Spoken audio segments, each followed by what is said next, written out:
Nah, jadi saya yakin sekali bahwa apa yang dikerjakan Pastor Andi Simon ini benar. Hanya saja orang-orang yang memfitnah, orang-orang yang menuduhkan Pastor Andi Simon sesat dan keliru, saya yakin mereka tidak sungguh-sungguh hidup dalam kebenaran ini. Mereka hanya tahu tulisan ini, tetapi arti daripada ini sebenarnya mereka tidak miliki. Shalom saudara, selamat datang kembali di channel kami Gospel News Ministry bersama saya Spenial Jeffrey Salianwaring, hamba Yesus Kristus Tuhan.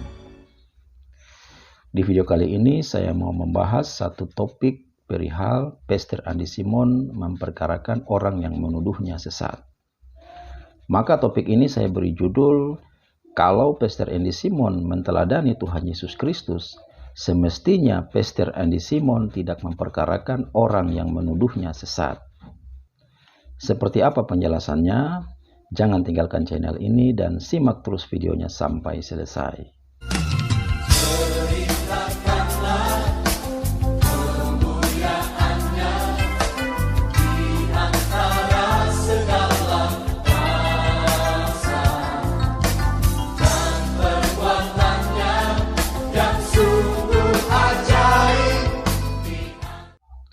Baik saudara, sebelum saya masuk pada pembahasan, simak dulu cuplikan berikut ini. Terima kasih Pak Berton dan teman-teman.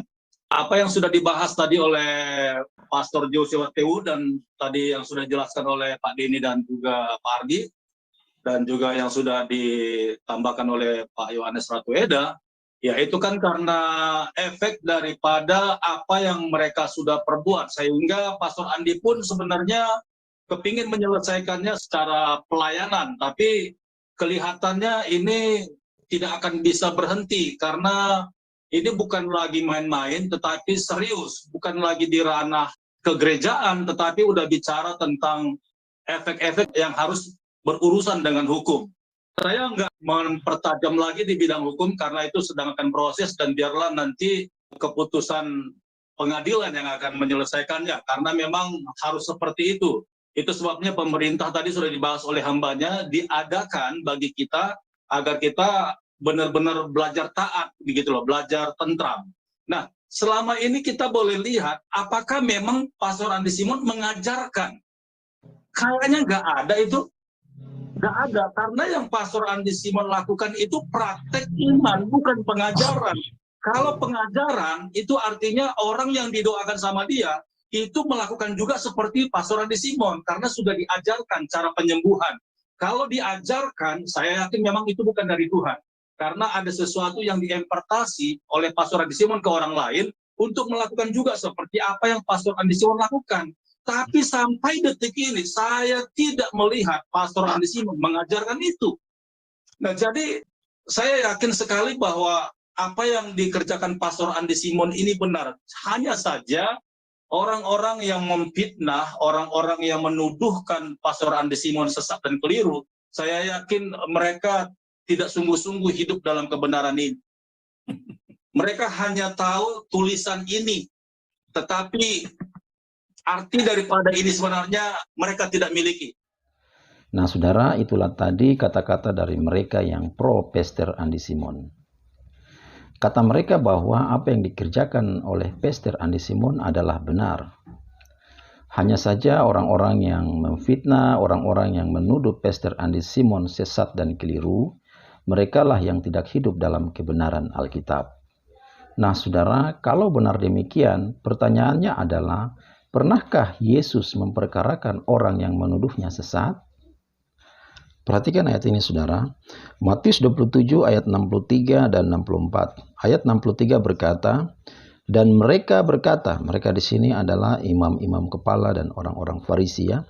Tuhan, kami ingat bahwa si penyesat itu, penyesat yang dimaksud adalah Tuhan Yesus ya. Sewaktu hidupnya berkata, sesudah 3 hari aku akan bangkit. Dari ayat ini jelas bahwa Yesus dituduh si penyesat oleh imam-imam kepala dan orang-orang Farisi. Perhatikan ayat 64, karena itu perintahkanlah untuk menjaga kubur itu sampai hari yang ketiga. Jikalau tidak, murid-muridnya mungkin datang untuk mencuri dia, lalu mengatakan kepada rakyat ia telah bangkit dari antara orang mati, sehingga penyesatan yang terakhir akan lebih buruk akibatnya daripada yang pertama. Saya ulang kalimat ini ya saudara, sehingga penyesatan yang terakhir akan lebih buruk akibatnya daripada yang pertama. Nah saudara, dari ayat yang barusan saya baca tadi, ternyata murid-muridnya juga dituduh penyesat. Lalu saudara perhatikan juga ayat ini, Yohanes 10 ayat 19 dan 20. Ayat 19 berkata, maka timbullah pula pertentangan di antara orang-orang Yahudi karena perkataan itu. Banyak di antara mereka berkata, ayat 20, ia kerasukan setan dan gila, mengapa kamu mendengarkan dia? Saya ulang ayat 20 ya saudara. Ia kerasukan setan dan gila, mengapa kamu mendengarkan dia? Nah saudara, di Yohanes 10 ayat 20 tadi ternyata kata-kata orang Yahudi lebih sadis ya. Mereka bilang Yesus kerasukan setan dan gila, mengapa kamu mendengarkan dia? Tetapi sedikit pun Yesus dan murid-muridnya tidak memperkarakan mereka soal fitnahan itu, apalagi sampai memenjarakan mereka. Nah saudara, berdasarkan ayat-ayat yang sudah saya bacakan tadi, saya berpendapat bahwa kalau Pastor Andy Simon dan pengikut-pengikutnya benar-benar menteladani Tuhan Yesus Kristus, semestinya Pastor Andy Simon atau pengikut-pengikutnya tidak memperkarakan orang yang memfitnah dan menuduhnya sesat. Saudara, perhatikan kata-kata ini. Jika Yesus yang adalah kebenaran tidak memperkarakan orang-orang yang memfitnah dan menuduhnya sesat, kerasukan setan dan gila, lalu saya dan saudara siapa? Kita ini kan manusia biasa yang tentu tidak luput dari salah dan berpotensi disesatkan dan menyesatkan. Maka kalau kita berpegang pada Alkitab yang berisikan firman Allah yang sejati, tidak dibenarkan kalau kita memperkarakan orang yang memfitnah kita, sebab hal itu bertentangan dengan teladan Kristus. Sebagai ayat penutup, saya akan membaca firman Tuhan yang terambil dalam Yohanes 15 ayat 20. Ingatlah apa yang telah kukatakan kepadamu, seorang hamba tidaklah lebih tinggi daripada tuannya. Jikalau mereka telah menganiaya aku, mereka juga akan menganiaya kamu. Jikalau mereka telah menuruti firman-Ku, mereka juga akan menuruti perkataanmu.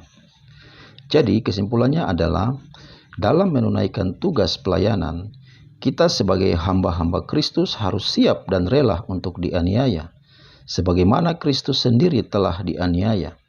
Begitupun dengan murid-muridnya, aniaya bukan hanya bersifat fisik, tetapi juga dengan kata-kata fitnahan dan sebagainya. Terima kasih sudah menyimak. Jika video ini memberkati saudara, silakan dukung channel kami dengan cara subscribe, tekan tombol loncengnya, like, comment, and share video ini, dan sampai jumpa di video kami selanjutnya. Tuhan Yesus memberkati. Shalom.